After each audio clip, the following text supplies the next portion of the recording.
into b1 by है? b2 unique solution. तो इसका कोई भी सोल्यूशन नहीं निकल सकता है। तो ऐसे इक्वेशन जिनका कोई भी सोल्यूशन ना निकले, उन इक्वेशंस को हम बोलते हैं इनकंसिस्टेंट इक्वेशन। क्या बोलते हैं? इनकंसिस्टेंट। ठीक है। ऐसे इक्वेशन जिनका कोई सोल्यूशन पॉसिबल हो, जैसे x plus Y equal to 2 and x minus Y equal to 0 line दी हो, तो इसको सॉल्व कर सकते हैं और इसको ग्राफ पे भी देख सकते हैं हम बना करके। x इक्वल टू वाई का जो इक्वेशन होगा, लाइन होगी वो ऐसे होगी, ये लाइन हो गई, और x plus Y equal to 2 की लाइन ऐसे जैसे पीछे देखा हुआ है हमने, वो यही रहेगी। x plus Y equal to 2 की इक्वेशन हो जाएगी, ये x इक्वल टू वाई की हो जाएगी। तो आपने देखा कि ये दोनों एक पॉइंट पे एक दूसरे को कट करेंगे। ठीक है, ये दोनों एक पॉइंट पे एक दूसरे को कट कर रहे हैं। कहाँ पे? 1,1 पे। तो 1,1 क्या हो जाएगा? इस सिस्टम का सोल्यूशन हो जाएगा। तो this system has one solution, that means x equal to Y equal to 1। ठीक है, ओके। Yes, sir. तो इसको हम बोलेंगे कंसिस्टेंट इक्वेशन। ऐसे इक्वेशन को क्या बोलते हैं? कंसिस्टेंट इक्वेशन बोलते हैं। तो this equation will be called as consistent equation. तो यहाँ पे डिटेल में देखेंगे कि डिटरमिनेंट की हेल्प से हम किस तरीके से कंसिस्टेंट और इनकंसिस्टेंट इक्वेशन के बारे में जानते हैं और कैसे उनको लिखते हैं। ठीक है, देखते हैं क्या है। तो कोई भी equation, number of equations linear दिए हैं, अगर उनका एटलीस्ट वन सोल्यूशन एग्जिस्ट करता है तो क्या हो जाएंगे? वो कंसिस्टेंट। अगर कोई सोल्यूशन नहीं एग्जिस्ट करता है तो हो जाएंगे इनकंसिस्टेंट। देखते हैं। तो इसको सॉल्व करने के लिए, इसको सिंप्लीफाई करने के लिए हम यूज करते हैं क्रेमर्स रूल। क्या यूज करते हैं? Cramer's rule. ठीक है। और क्रेमर्स रूल क्या कहता है कि अगर हमारे पास equation a1x b1y and c1 equal to 0 हो, a2x b2y और c2 इक्वल टू 0 हो, and where a1 upon a2 does not equal to b1 upon b2 हो, अगर ये दोनों इक्वल हो गए, ठीक है, ये दोनों इक्वल हो गए तो ये पैरेलल लाइन बन जाएंगी। ठीक है, पैरेलल लाइन बन जाएंगे तो सोल्यूशन नहीं मिलेगा, है ना। तो जो इसका सोल्यूशन होता है क्रॉस मल्टीप्लिकेशन से सॉल्व करके कर सकते हैं। Then solution will be given by x upon b1c2 minus b2c1 equal to minus y upon a1c2 minus a2c1 equal to 1 upon a1b2 minus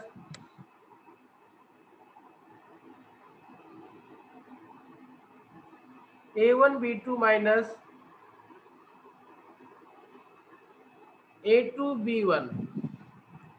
ठीक है, अब देखो हमको पता है कि b1c2 b2c1 आया हुआ है, तो इसको इस तरीके से भी लिखा जा सकता है डिटरमिनेंट के फॉर्म में। b1 का c2 से मल्टीप्लीकेशन हुआ तो b1 यहाँ कर दो, c2 यहाँ पे कर दो। b2 का c1 से मल्टीप्लीकेशन हो तो b2 यहाँ कर दो, c2 c1 यहाँ कर दो। लिख सकते हैं इसको ऐसे। इसकी वैल्यू Yes, यही sir. बनेगी ना, माइनस वाई अपॉन, इसको a1 a2 c1 c2 लिख सकते हैं, और इसको लिख सकते हैं a1 b1 a2 b2 लिख सकते हैं। Yes, sir.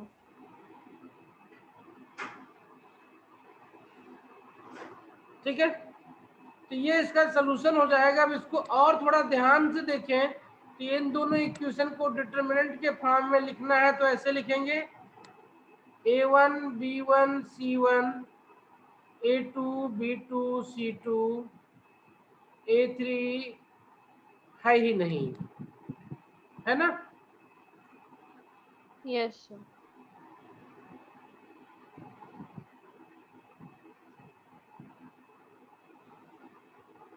कोई नहीं, देखेंगे भी आगे इसको क्या करना है। ठीक है,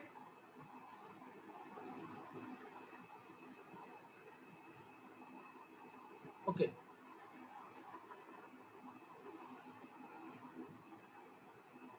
तो हमारे पास हमने क्या देखा कि एक डिटरमिनेंट के फॉर्म में उसे यूज करके किस तरीके से हम ये आपका जो है लिख पा रहे हैं। ठीक है, ठीक, Yes, sir. Okay. Important thing इसमें देखने वाली है कि x के नीचे देखो ध्यान से c1 c2, y के नीचे भी c1 c2 है। ठीक है, Yes, sir. y के नीचे x का कोफिशिएंट है, x के नीचे y का कोफिशिएंट है। ठीक, Yes, sir. सर इसका एक मेथड था, क्या बेटा, बी कैप। थोड़ा तेज सर बोलो। सर इसका मेथड था बी कैप, मतलब बी सी ए बी, और उसके बाद जब हम राइट साइड पे मल्टीप्लाई करेंगे तो यही वाला ऑर्डर आएगा। हाँ, यही आएगा। ठीक है, ओके। तो x equal to b c upon a b, y equal to c a upon a b बन जाएगा। ठीक है, ओके। Yes sir. अब देखते हैं कि अगर हमारे पास मोर देन 2 लाइंस दिए हैं, 2 इक्वेशंस दिए हैं तो क्या बनेगा, नोट कर लिया इतना। Yes sir. ठीक है,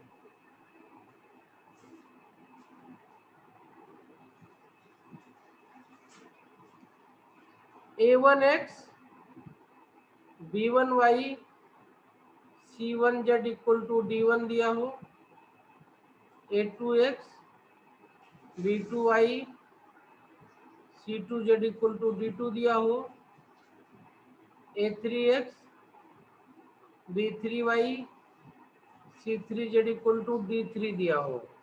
अब अगर इसको सॉल्व करना है तो कैसे सॉल्व करेंगे, तो इसको सॉल्व करने के जैसे पीछे हम बना रहे थे उसी तरीके से यहाँ पे बनाएंगे। तो यहीं से कंक्लूड करके इसको लेकर चलेंगे। देखो एक मैट्रिक्स आपके पास ये है डिटरमिनेंट जो कि ए बी में बनी हुई है। अब बाकी सब में देखो तो सी सी डाला गया है। क्या किया गया है, देखो कोफिशिएंट के matrix A1 A2 B1 B2 है आपकी, और कांस्टेंट की matrix determinant C1 and C2 है आपके पास में। ठीक है, जब आप x की वैल्यू चाहते हो तो x के नीचे क्या लिखते हो, आप x के नीचे जो लिखना है आपको वो B1 B2 लिख रहे हो। क्या लिख रहे हो, B1 B2 तो है ही आपके पास में, यहाँ पे C1 C2 आ जा रहा है। तो इसी चीज को हम वहां पे आगे लिखेंगे और देखेंगे कैसे हम इन चीजों को नॉमेनक्लेचर कैसे करेंगे इनको। तो देखो इसके लिए एक वैल्यू होगी उसको बोलेंगे डेल्टा। क्या बोलेंगे, डेल्टा। डेल्टा डिटरमिनेंट होगा जो कि इसके कोफिशिएंट से बनेगा, A1 A2 A3 B1 B2 B3 C1 C2 C3। ठीक है, यस ये सर। बन गया डेल्टा। अब अगर आपको x का सलूशन चाहिए तो x वाले में आपने देखा था x का कोफिशिएंट नहीं आता है, तो x के सलूशन के लिए इस डेल्टा में a1 को रिप्लेस कर देंगे किससे, d से। तो इसको बोलेंगे डेल्टा 1। क्या बोलेंगे, डेल्टा 1। a1 रिप्लेस हो जाएगा d से, d1 d2 d3, बाकी जो है ऐसे रह जाएगा b2 b3 c1 c2 c3। इसी तरीके से y के सलूशन के लिए हमें चाहिए डेल्टा 2, मतलब y का कोफिशिएंट नहीं रहेगा तो a1 a2 a3 रहेगा, b रिप्लेस हो जाएगा d1 से d2 से d3 से। C1 C2 C3 रह जाएगा। इसी तरीके से Z के सोल्यूशन के लिए हमको चाहिए डेल्टा 3। डेल्टा 3 का मतलब C1 C2 हट जाएगा, बाकी चीजें यही रह जाएंगी, A1 A2 A3 B1 B2 B3, ये बन जाएगा D1 D2 D3। ठीक है, तो यहाँ पे 4 डिटरमिनेंट हमको चाहिए होगी सॉल्व करने के लिए, डेल्टा, डेल्टा 1, डेल्टा 2, डेल्टा 3। ठीक है, तो अब अगर हमें इक्वेशन दिया है तो उसके हेल्प से हम डेल्टा, डेल्टा 1, डेल्टा 2, डेल्टा 3 निकाल सकते हैं कि नहीं? अभी निकाल सकते हैं। निकाल सकते हैं ना? ठीक है, यस सर। चलिए, तो अब निकाल सकते हैं तो इसके सोल्यूशन को देखते हैं।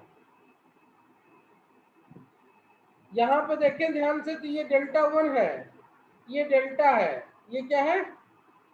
ये आपका डेल्टा है। देखो यहाँ पे सही नहीं लिखा हुआ है, ये A1 A2 B1 है, ये डेल्टा है, ये डेल्टा 1 है, ये डेल्टा 2 है ना? ठीक,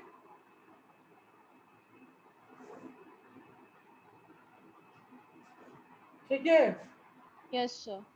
तो उसी तरीके से यहाँ पे भी आपको इसको जब आपने इसको इस तरीके से लिख लिया है तो आप इसको इस तरीके से लिख सकते हैं। कैसे लिख सकते हैं?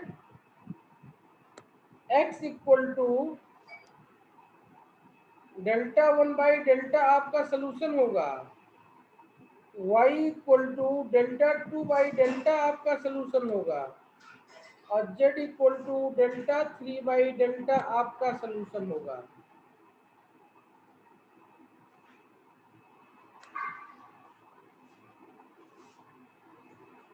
This will be your solution. तो डेल्टा, डेल्टा 1, डेल्टा 2, डेल्टा 3 निकाल लिया, तो x, y और z की वैल्यू इससे निकल जाएगा। ठीक है, yes sir. Okay, yes sir. अच्छा। अब इम्पोर्टेंट पॉइंट ये है यहाँ पे, ये तभी यूज हो सकता है जब डेल्टा आपका नॉन जीरो हो। ठीक है, अगर डेल्टा जीरो हो जाएगा तो ये यूज नहीं हो पाएगा, क्योंकि सारा इंफिनिटी बन जाएगा। ये इसी को बोलते हैं क्रेमर्स रूल। क्या बोलते हैं इसी को? इसी को बोलते हैं क्रेमर्स रूल। ठीक है, this is called Cramer's rule for system of linear equations in 2 variables or 3 variables or multiple variables। तो क्रेमर्स रूल के हिसाब से जो x की वैल्यू होगी वो कितनी हो जाएगी? डेल्टा 1 बाई डेल्टा हो जाएगी, y की वैल्यू हो जाएगी डेल्टा 2 बाई डेल्टा, और z की वैल्यू हो जाएगी delta 3 by delta, provided delta does not equal to zero. If delta equal to zero तो क्रेमर्स रूल अप्लीकेबल नहीं होगा। फिर if delta will be zero, Cramer's rule applicable नहीं होगा। तो अब डेल्टास की टर्म में देखते हैं कि इनकंसिस्टेंट और कंसिस्टेंट सॉल्यूशंस क्या हो सकते हैं। ठीक है, मतलब कब इनकंसिस्टेंट होगा और कब कंसिस्टेंट होगा। तो मैट्रिक्स में हमने देखा था, क्या देखा था मैट्रिक्स में हमने, कि आपका डेल्टा जीरो हो तो भी एडजॉइंट ए को मल्टीप्लाई डी से करते थे। अगर ये does not equal to zero होता था तो आपका सिस्टम इनकंसिस्टेंट होता था। अगर इसका मल्टीप्लिकेशन जीरो हो जाता था तो वो कंसिस्टेंट हो जाता था, उसका ट्राइवियल सोल्यूशन मिल जाता था, यानी x equal to zero, Y equal to zero, Z equal to zero मिल जाता था। ठीक है, उसी के टर्म यस। में इसको समराइज करने चल रहे हैं। जो समराइज करने चल रहे हैं वो आपको बिल्कुल याद होना चाहिए। ठीक, now for the equation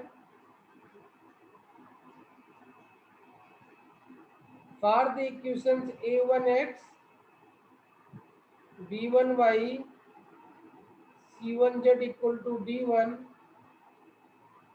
a2x b2y C2Z equal to D2, A3X, B3Y, C3Z equal to D3। इनके सॉल्यूशन क्या होंगे? ये कंसिस्टेंट होंगे, ये कंसिस्टेंट होंगे if delta does not equal to zero. If delta does not equal to zero, then these will be consistent and will have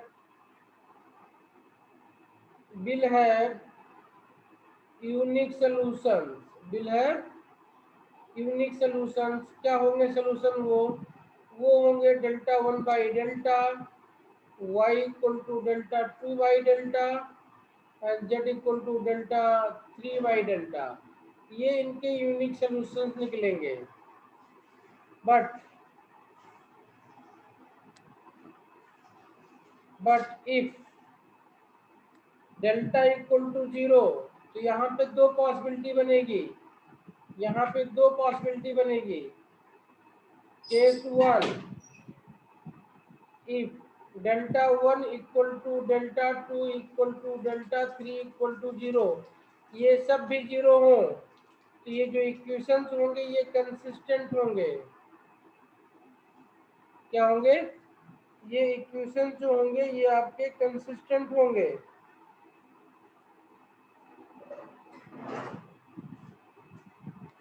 ठीक है,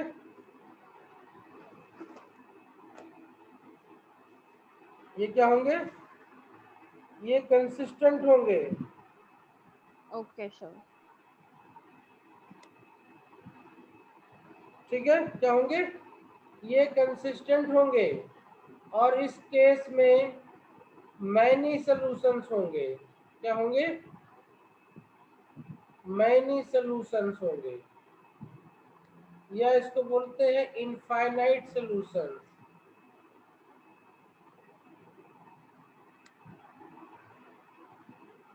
इसको थोड़ा भी डिटेल में देखेंगे आगे, तब तक इसी में केस 2 भी देख लेते हैं पहले, फिर देखेंगे। Case 2, if any of delta does not equal to zero। case 2, if any of delta does not equal to zero। ठीक है, इसको लिखते हैं कि at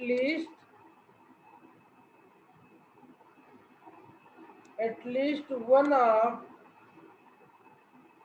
delta 1, delta 2, delta 3 is non-zero। तीनों डेल्टा में से कोई भी एक डेल्टा अगर जीरो नहीं हुआ, तो इस सिचुएशन में आपका जो सिस्टम होगा वो इनकंसिस्टेंट होगा, इनकंसिस्टेंट हो जाएगा, inconsistent, and then it will have no solution। it will have no solution। ठीक है, बात क्लियर हो गई? Yes sir. ठीक है, तो अब इसमें देखें बीच वाले में, इसमें सॉल्यूशंस होगा तो सॉल्यूशंस क्या होंगे? डेल्टा 1 इक्वल टू ये बन जाएगा X delta, delta 2 equal to into Y delta, delta 3 equal to बन जाएगा जेड डेल्टा। ठीक है, तो इसका एक solution x equal to 0 equal to Y equal to Z मिल जाएगा आपको। इसको बोलेंगे ट्राइवियल सोल्यूशन। क्या बोलेंगे इसको? Trivial solution. इसके अलावा जब ये सिचुएशन आपकी हो जाएगी तो इसको आप देख सकते हैं कि तीन में से किसी एक को बाकी दो का डिपेंडेंट के टर्म में लिखा जा सकता है ना?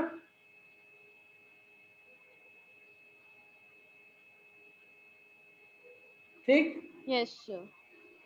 तो जब किसी दो को किसी एक को किसी दो के डिपेंडेंट के टर्म में लिख पाएंगे या लिख देंगे तो उस सिस्टम में क्या होगा? हमारे पास बहुत सारे सॉल्यूशन मिल जाएंगे। ठीक है, ठीक है, it will have many solutions. ठीक है,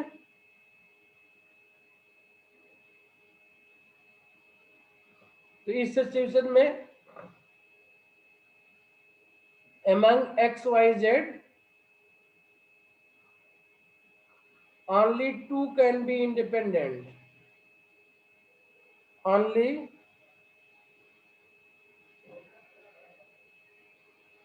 इसको ऐसे लिख सकते हैं, in this out of x y z only two can be given independent values.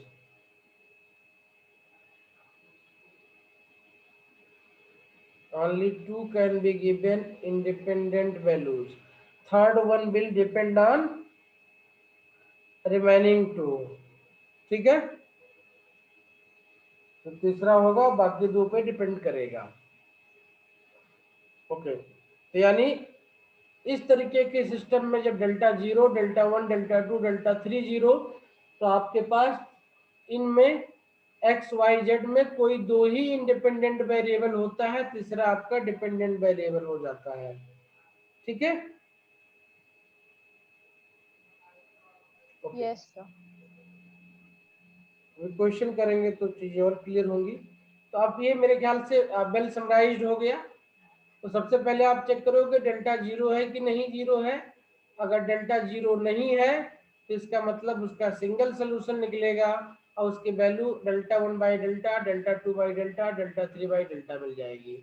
लेकिन अगर डेल्टा इक्वल टू 0 आ जाता है तो आप तब तक कोई चीज कंक्लूड नहीं कर सकते हो जब तक डेल्टा 1, डेल्टा 2, डेल्टा 3 तीनों के वैल्यू ना निकाल लो। तो तीनों के वैल्यू निकालेंगे, अगर तीनों 0 आए तो इनफाइनेटली मैनी सोल्यूशन, अगर तीनों में से कोई एक equal does not equal to 0 हो गया, ठीक है, इसमें से कोई भी एक 0 के इक्वल नहीं हुआ, तीनों भी नहीं इक्वल हो सकते, हो सकता है कि एक तीनों इक्वल ना हो। ठीक है, हो सकता है कि तीनों इक्वल ना हो। ठीक है, बट कम से कम एक भी अगर इसमें से डज नॉट इक्वल टू 0 हो गया तो सिस्टम आपका इनकंसिस्टेंट हो जाएगा। ठीक, चलिए कुछ क्वेश्चन करके इस पे देखते हैं कैसे बनाएंगे। जी मेंस के लिए बहुत इंपॉर्टेंट है, आना ही आना क्वेश्चन है। ठीक है, यस सर। ठीक है, क्वेश्चन से बच नहीं सकते, क्वेश्चन आना ही आना है इसमें। ठीक है, यस सर। ओके।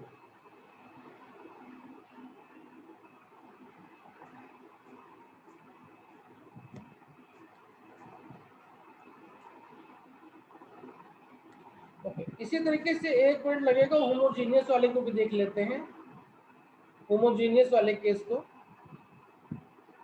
अभी नॉन होमोजीनियस था, होमोजीनियस मतलब डी वाले टर्म 0 हो जाए। अगर equation a1x b1y c1z equal to 0 हो, a2x b2y c2z equal to 0 हो, a3x b3y c3z equal to 0 हो। तो देखो ऐसे सिचुएशन में हमने देखा था कि जो आपके होमोजीनियस इक्वेशंस होते हैं उसमें इनकंसिस्टेंट होने का सवाल ही नहीं उठता है। क्या है, उनमें ये केस 2 होगा ही नहीं आपका, क्योंकि इनकंसिस्टेंट होने का सवाल ही नहीं, क्योंकि कम से कम उनका एक सोल्यूशन जो ट्राइवियल सोल्यूशन 0 0 वाला है वो तो मिलेगा ही मिलेगा आपको।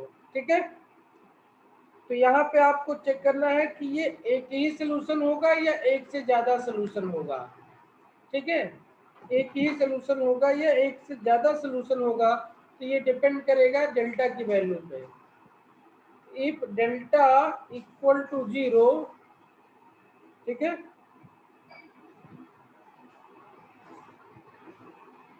if delta equal to 0 then system will have non-trivial solution, non-trivial solution। ठीक है,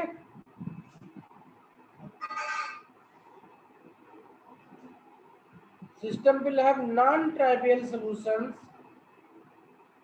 as well as trivial solutions. ठीक है, ये आपका सिचुएशन बनेगा मैनी सॉल्यूशंस वाली। क्या बनेगी? मैनी सॉल्यूशन वाली सिचुएशन बनेगी ये। But if delta does not equal to 0 हो गया तो it will have only trivial solutions, only trivial solution. That means x equal to 0, y equal to 0, z equal to 0 will be only possible solutions. तो आपको question देखना है, सिर्फ delta की value निकालनी है और फटाक से बता देना है कि इसके सोल्यूशन से क्या होंगे। 0 0 0 ही होगा या 0 0 के अलावा और भी कोई सोल्यूशन हो सकता है। ठीक है, होमोजेनियस बेहद इजी है। नॉन होमोजेनियस में आपको डेल्टा निकालना है, डेल्टा 1 निकालना है, डेल्टा 2 निकालना है, डेल्टा 3 निकालना है। वहां पे भी अगर delta does not equal to 0 आ जाए तो सबसे इजी केस बन जाएगा कि आपका सोल्यूशन निकल जाएगा x1 y1 z1 delta 1 by delta, delta 2 by delta, delta 3 by delta के फॉर्म में। बट अगर डेल्टा 0 आ जाता है तो फिर डेल्टा 1 डेल्टा 2 डेल्टा 3 तीनों के वैल्यू आपको चेक करना पड़ेगा, बिना चेक किए आप कंक्लूड नहीं कर सकते हैं। ठीक है, चलिए एक क्वेश्चन मैं करके दिखाता हूँ कि कैसे इसको करेंगे। सर एक बार पीछे वाला दिखाना। नोट कर लिया पीछे? सर 1 मिनट थोड़ा रह गया।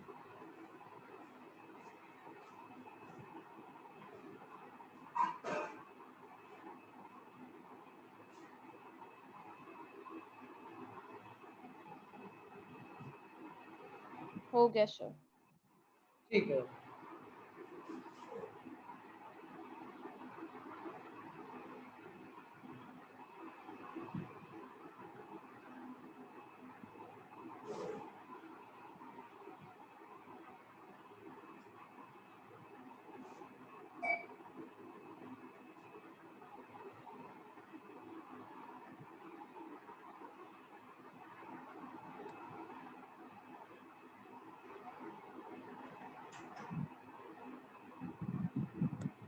ओके।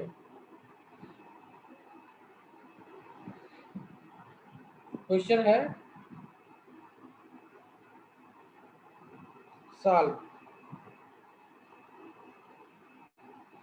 मैं यहाँ पे लिख रहा हूँ क्रेमर्स रूल, एग्जाम में कुछ लिखा हुआ नहीं मिलेगा आपको। वहाँ पे आपको खाली ऑप्शन होंगे, आंसर चूज करना होगा। तो इक्वेशन दिया हुआ है आपको x plus y plus z equal to 6, x minus y plus z equal to 2, 3x plus 2y minus 4z equal to -5। अब इसको सॉल्व करना है, तो सॉल्व कैसे करेंगे?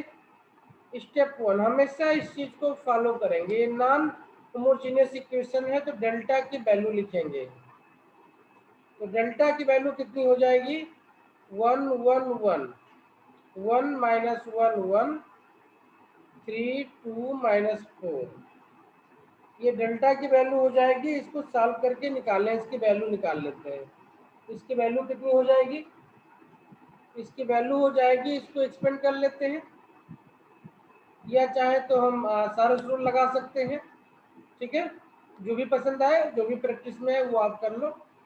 ये बन जाएगा 1, ये 4 1 माइनस माइनस प्लस हो जाएगा -2, तो ये 2 बन जाएगा। यहाँ -1 ये कॉलम और ये रो गया, ये -4 -3 -7 हो जाएगा, +1 ये कॉलम ये रो गया, ये 2 और ये -3, तो 2 और -3 प्लस होके 5 हो जाएंगे।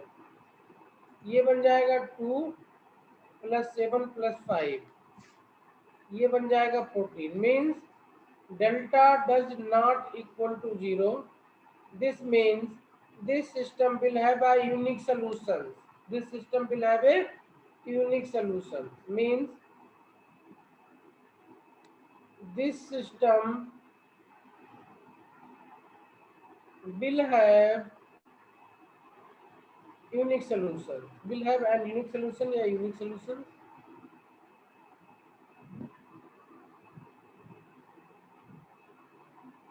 और उसकी वैल्यू क्या हो जाएगी, x equal to delta 1 by delta, y equal to delta 2 by delta और z equal to delta 3 by delta.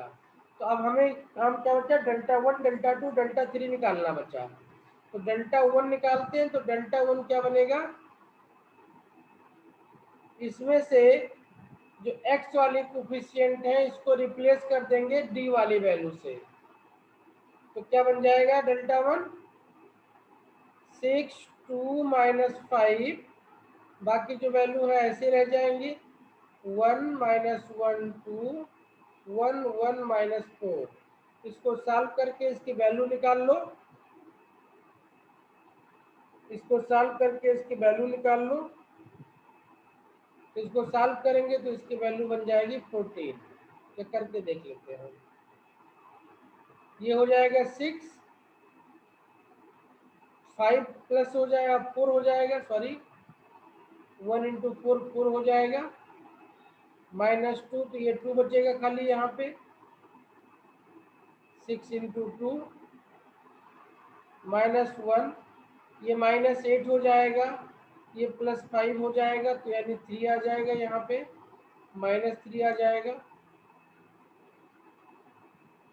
Plus 1, ये 4 हो जाएगा यहाँ पे, और ये प्लस यानी माइनस 5 हो जाएगा यहाँ पे,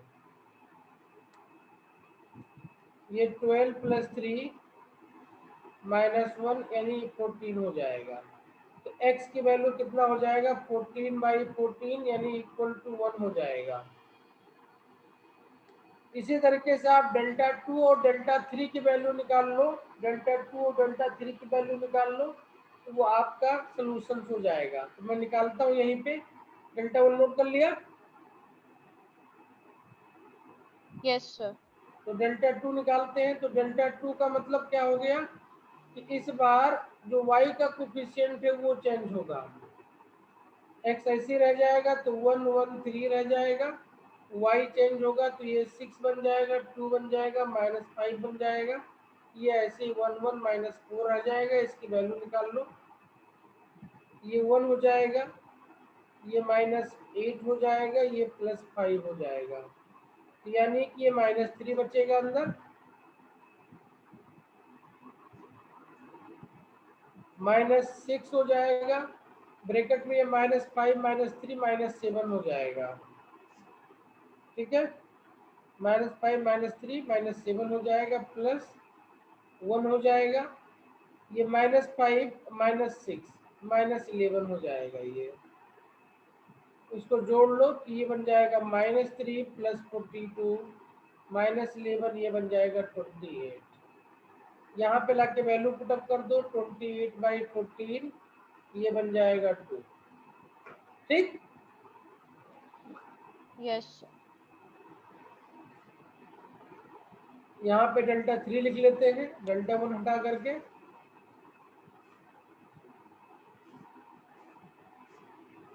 इस बार डेल्टा 3 होना है तो जेड के कोफिशिएंट रिप्लेस होंगे यहाँ पे, तो बाकी जैसे है उनको ऐसे लिख दो, 1 1 3 1 माइनस 1 2, और जेड के कोफिशिएंट को रिप्लेस कर दो किससे, 6 2 माइनस 5 से।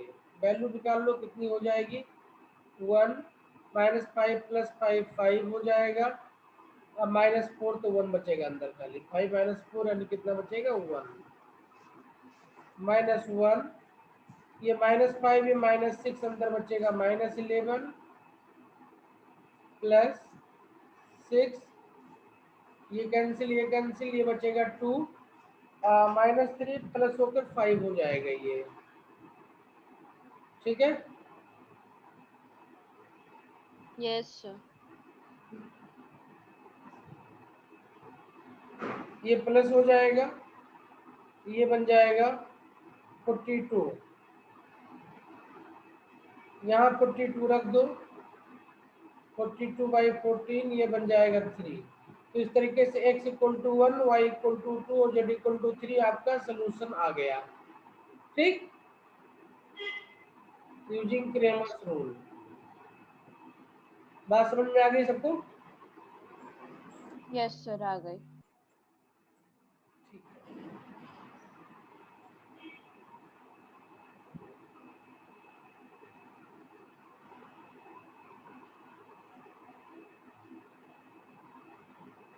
ओके, इसी तरीके से एक क्वेश्चन होमोजेनियस वाले पे करके देख लेते हैं।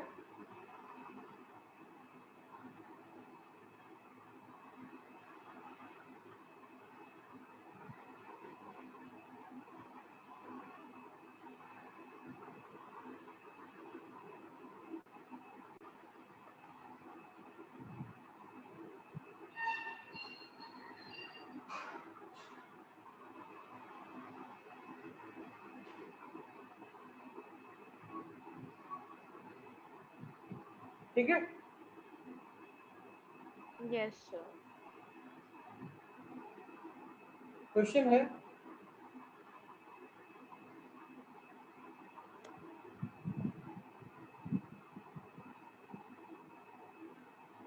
2ax minus 2y plus 3z equal to 0, x plus ay plus 2z equal to 0 and x plus 2x plus az equal to 0.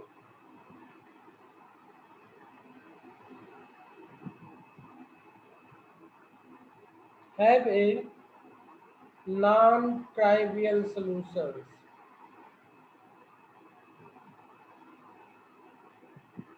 Have a non-trivial solution.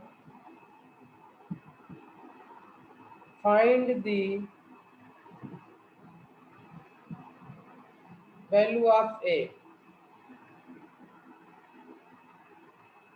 तो हमने पीछे देखा था कि होमोजेनियस इक्वेशंस के नॉन ट्राइवियल सॉल्यूशंस होने की condition एक ही थी। वो कंडीशन क्या थी कि डेल्टा इक्वल टू क्या बन जाए, 0। क्या बन जाए, डेल्टा आपका सिमिलर बन जाए। तो this system will have non trivial solutions, it means solutions other than 0 also. ठीक है, तो फॉर नॉन ट्राइवियल सॉल्यूशंस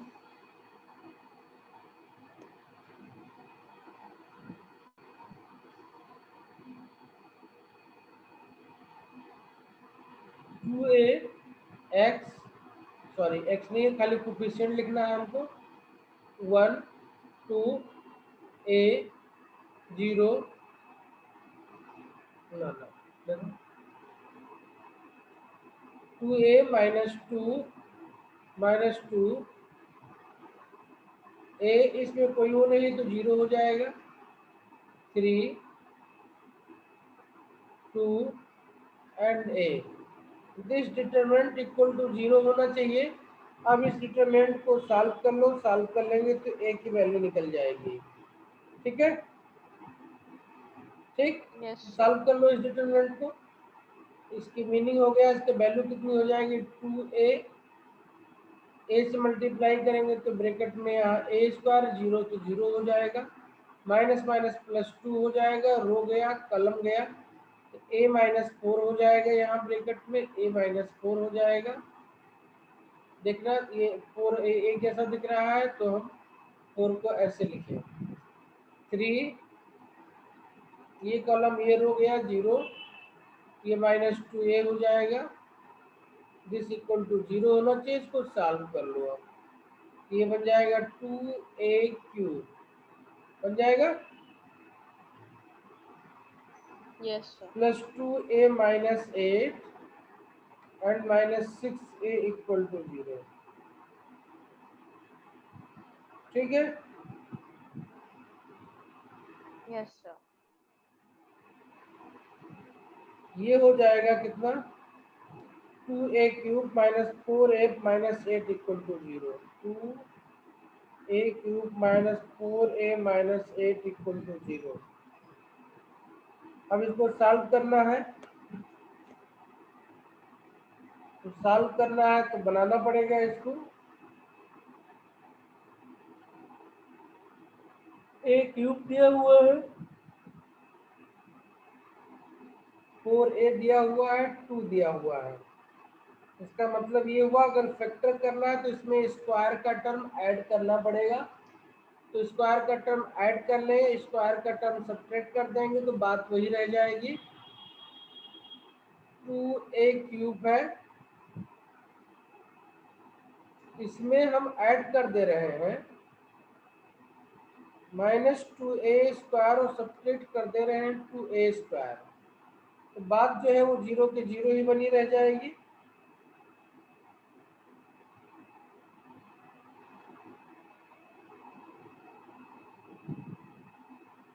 अच्छा एक चीज, एक मिनट और रुक जाओ, इसको थोड़ा और सिंप्लीफाई किया जा सकता है। देखो इसको 2 से डिवाइड कर देते हैं तो ये बन जाएगा, यस सर। कर लेते हैं इसको 2 से डिवाइड कर दें तो क्या बन जाएगा, a क्यूब -2a -4 = 0 है ना। अब इसको सॉल्व करना इजी होगा। a cube -2a square plus 2a square कर दिया हमने, ये -2a है तो इसमें yes sir. -2a plus 2a -4 = 0 कर दिया। ध्यान से देखें, ये घटाया ये जोड़ा, बात 0 हो गई, ये घटाया ये जोड़ा, ये भी बात 0 हो गई। इनको साथ में ले लेते हैं, तो इसको साथ में ले लें, a स्क्वायर कॉमन निकाल लें यहाँ से, तो a स्क्वायर कॉमन निकालेंगे तो a -2 बच जाएगा। इसको साथ में ले लें, a कॉमन ले लें यहाँ से, 2a कॉमन ले लें तो a -2 बच जाएगा। 2a कॉमन ले लें तो a -2 बच जाएगा। ठीक है,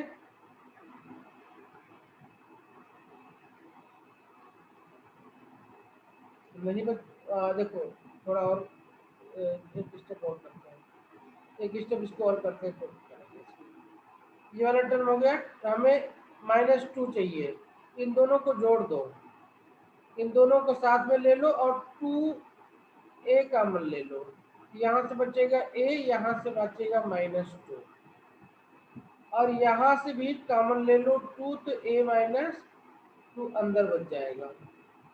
देखो हर एक में a -2 का फैक्टर बन गया, उसको बाहर निकाल लो। a -2 को अंदर क्या बच जाएगा, a square plus 2a plus 2 बच जाएगा, this = 0। This will give you either a -2 = 0, that is a = 2, or a square plus 2a plus 2 = 0। ठीक है, अब a प्लस 2a को देखो तो b स्क्वायर -4 इसी से अगर आप निकालो तो ये आपका क्या आ जाएगा, इमेजिनरी नंबर आ जाएगा, कॉम्प्लेक्स नंबर आ जाएगा।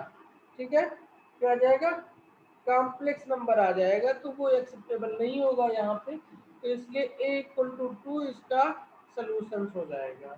ठीक है, hence for a = 2 this equation will have a non-trivial solution. For a = 2 this equations या these equations या system of equations will have non-trivial solution.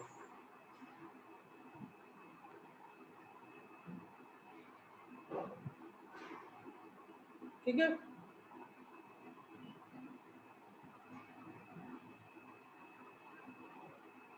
Yes sir. ठीक है, यस सर। हो गया। यस। तो अब क्या करेंगे, जैसे हमने डेल्टा की हेल्प से, डेल्टा हमें चाहिए नॉन ट्राइबल सोल्यूशन के लिए चाहिए, तो नॉन ट्राइबल सोल्यूशन के लिए हमने डेल्टा = 0 पुटअप करके k = निकाल लिया 33/2। अब इस 33/2 को आप इन इक्वेशंस में पुटअप कर दोगे तो ये इक्वेशंस इस फॉर्म में आ जाएंगे। तो let this is equation now 1, 2 and 3। अब चूंकि इसका नॉन ट्राइवियल सोल्यूशन एग्जिस्ट करेगा तो इसमें से क्या करना होगा, एक्स वाई जेड में से किसी एक को एलिमिनेट करना पड़ेगा। पहले आपको क्या करना पड़ेगा, किसी एक को एलिमिनेट करना पड़ेगा। तो चलिए हम 1 using 1 and 3 using and 1 and 3 को यूज करके x को एलिमिनेट करते हैं पहले, क्योंकि हमें पता है कि इसमें दो ही इंडिपेंडेंट हो सकते हैं। x एलिमिनेट करते हैं, ठीक है। तो x को एलिमिनेट करेंगे 2 और 3 को यूज करके। देखो यहाँ पे 2x, यहाँ पे 2x है, ऊपर वाले से नीचे वाले को माइनस कर दो तो x खत्म हो जाएगा। तो क्या बचेगा यहाँ पे 33 माइनस 3 तो बचेगा 30y 30y। 6 से माइनस करेंगे तो 10z हो जाएगा। 30y plus 10z equal to 0 हो जाएगा। इसको 10 से डिवाइड कर दें तो ये बन जाएगा 3y plus z equal to 0।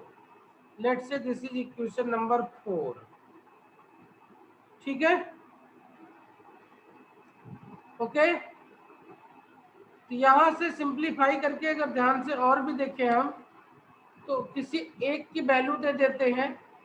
Late y equal to lambda which is element of real number.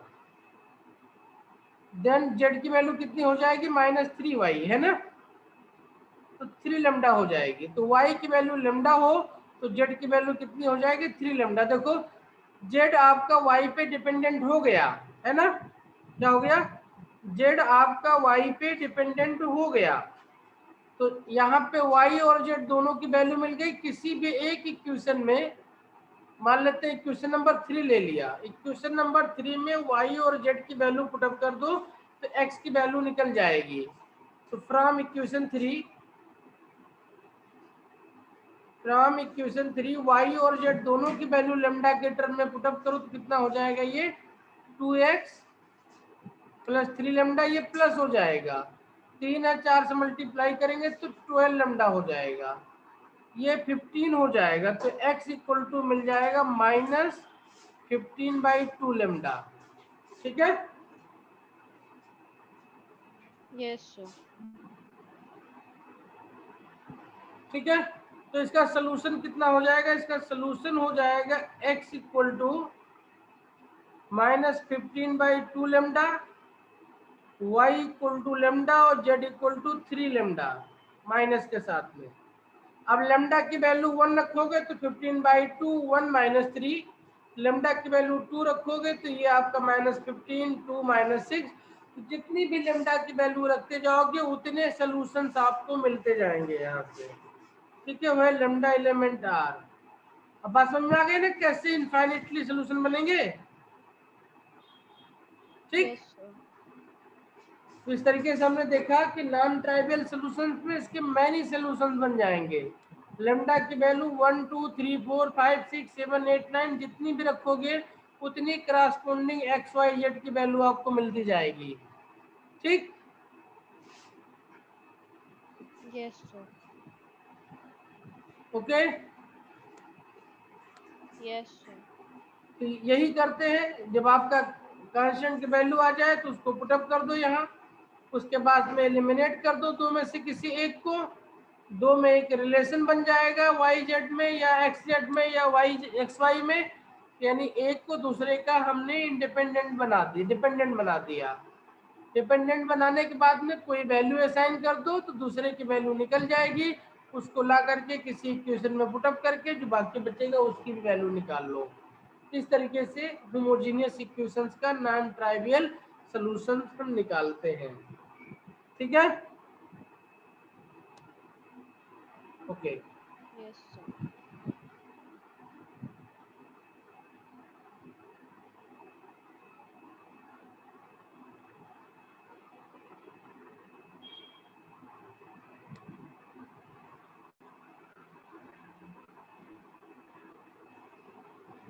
ठीक है।